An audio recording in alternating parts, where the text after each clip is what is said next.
This video sponsored by Buy Mode Shopping app. குட்டீஸ், இது போன்று நிறைய சுவாரஸ்யமான ஸ்டோரிஸ் பார்க்க நம்மளுடைய சேனலை லைக், ஷேர் அண்ட் சப்ஸ்கிரைப் பண்ணிக்கோங்க. நீங்கள் பண்ணுற ஒரு லைக் அண்ட் சப்ஸ்கிரைப் தான் எனக்கு இன்னும் வீடியோஸ் போட மோட்டிவேட்டாக இருக்கும். ஒரு மாய உலகத்தில் ஒரு கணவனும் மனைவியும் வாழ்ந்துக்கிட்டு வந்தாங்க. அவங்களுக்கு குழந்தை இல்லாததுனால தங்களுக்கு குழந்தை வேணும்னு வேண்டிக்கிட்டும் இருந்தாங்க. அவங்க வீட்டுக்கு பக்கத்துல ஒரு அரக்கியோட அரண்மனையும் இருந்துச்சு. தங்களோட வீட்டுல இருந்து பார்த்தா அந்த அரக்கியோட பூந்தோட்டம் அவங்களுக்கு ரொம்ப அழகாவே தெரிஞ்சிச்சு. ஒரு நாள் அந்த பூந்தோட்டத்துல இருந்து ஒரு பூ வேணும்னு அந்த மனைவி ஆசைப்பட்டு கணவர்கிட்ட கேட்டாங்க. அதை கேட்ட அந்த கணவன் தன்னோட மனைவியோட ஆசையை நிறைவேற்ற அந்த அரக்கியோட தோட்டத்துக்கு போய் ஒரு பூவை பிச்சுட்டு வந்து கொடுத்தாரு தன் மனைவி கிட்ட. அந்த பூவை பார்த்த மனைவி ரொம்பவே சந்தோஷமும் பட்டாங்க. இதை தெரிஞ்சுக்கிட்டு அந்த கணவன் மனைவி வசிக்கிற இடத்துக்கு வந்து சண்டை போட்டா அந்த அரக்கி. அப்ப அந்த அரக்கி சொன்னா, என்னோட பூந்தோட்டத்துல இருக்கிற பூ எல்லாம் எனக்கு குழந்தைகள் மாதிரி, அதை நீங்க எடுத்துக்கிட்டு வந்ததுனால உங்களுக்கு குழந்தை பிறந்துச்சுன்னா அதை நான் எடுத்துக்கிட்டு போயிடுவேன்னு சொல்லிட்டு போயிட்டா.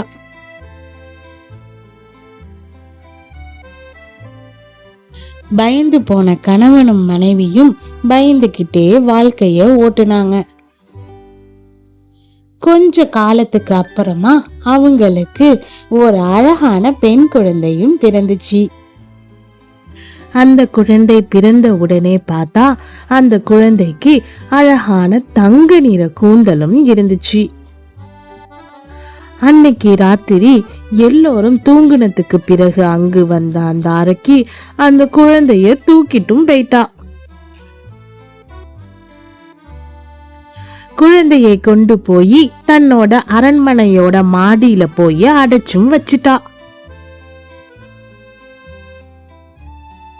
கொஞ்ச காலத்துல அந்த குழந்தை வளர்ந்து பெரியவளா ஆனா. அவளோட தங்க நிற கூந்தலும் ரொம்ப பெருசாவே வளர்ந்துச்சு.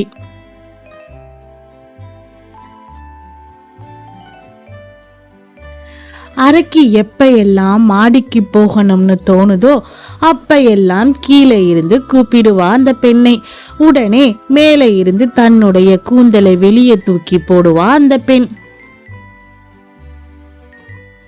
அந்த கூந்தலை பிடிச்சு மேலே ஏறி மாடிக்கு வருவா அந்த அரக்கி. அந்த பெண் மாடியில அடைச்சி வச்சதுனால அவளை யாராலையுமே பார்க்க முடியாது. அவளோட பொழுதுபோக்கே பாடிக்கிட்டு இருக்கிறது தான்.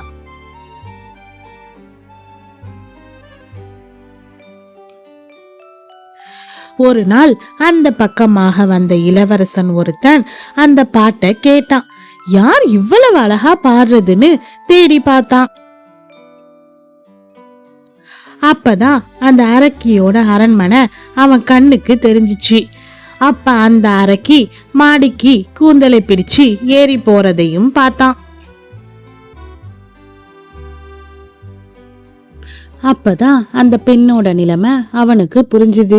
எப்படியாவது இந்த பெண்ணை காப்பாற்ற வேண்டும் என்று நினைத்தான். கொஞ்ச நாளைக்கு அப்புறமா அங்கு வந்த இளவரசன் அந்த பெண்ணிக்கிட்ட வந்து தன்னை மேல வர அனுமதிக்குமாறு சொல்லி கேட்டான்.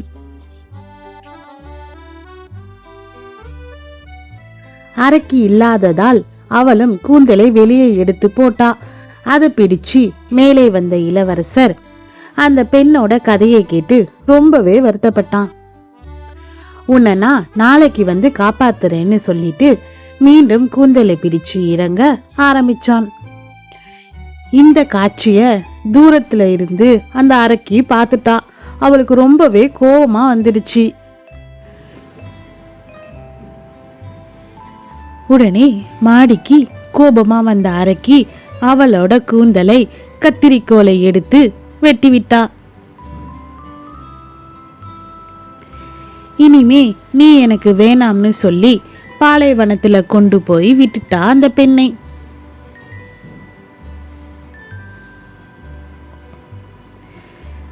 மறுநாள் வந்த இளவரசன் வந்து கூந்தல்ல ஏறுனா அவனை கொன்னுறலாம்னு நினைச்சு கூந்தலை அப்படியே தொங்க விட்டு காத்திருந்தாள் அந்த அரக்கி.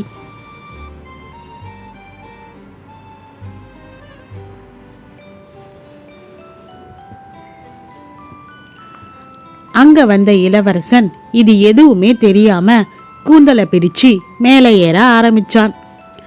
அவன் மேல வந்ததும் கூந்தலை வெட்டி விட்டுட்டாள் அந்த அரக்கி. மேலே இருந்து கீழே விழுந்த இளவரசனுக்கு கண்ணுல அடிபட்டுடுச்சு, கண் பார்வையும் போயிடுச்சு.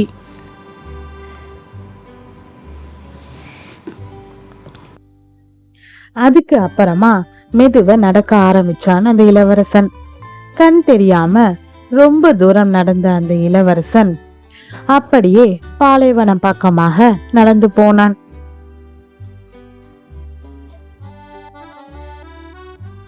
அப்ப அங்க இருந்த அந்த தங்க கூந்தல் பெண் அவனை பார்த்து ரொம்பவே வருத்தப்பட்டா. எனக்கு உதவி செய்ய வந்து உனக்கு இப்படி ஒரு நிலைமை ஆகிடுச்சுன்னு சொல்லிட்டு ரொம்பவே வருத்தப்பட்டா. மெதுவா அந்த இளவரசனோட கையை தொட்டா அந்த பெண். அவன் கையை தொட்ட உடனேயே அந்த இளவரசனுக்கு தன்னோட கண் மெதுவாக தெரிய ஆரம்பிச்சிச்சு. குட்டீஸ், இந்த ஸ்டோரிக்கு 500 லைக் வந்துச்சு அப்படின்னா நம்மளுடைய ஸ்டோரிய தொடர்ந்து கண்டினியூ பண்ணலாம். தேங்க்யூ.